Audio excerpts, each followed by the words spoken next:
বাংলাদেশ হয়তো প্রযুক্তি, অর্থনীতি কিংবা অন্য কোনো সেক্টরে বিশ্বের সেরাদের কাতারে এখনো পৌঁছাতে পারেননি, কিন্তু একটা জায়গায় ঠিকই বাংলাদেশ বারবার বিশ্বকে চমকে দিচ্ছেন। সেটা হচ্ছে পবিত্র কোরআনের আন্তর্জাতিক প্রতিযোগিতার মঞ্চে।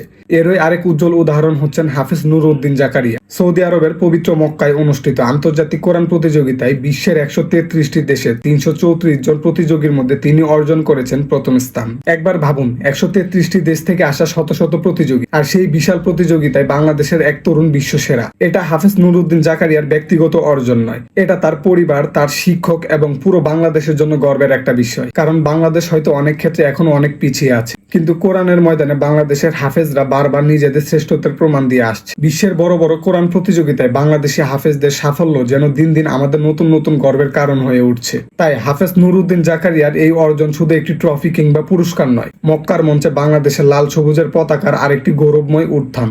অভিনন্দন হাফেজ নুরউদ্দিন জাকারিয়া, তোমার অর্জনে গর্বিত বাংলাদেশ।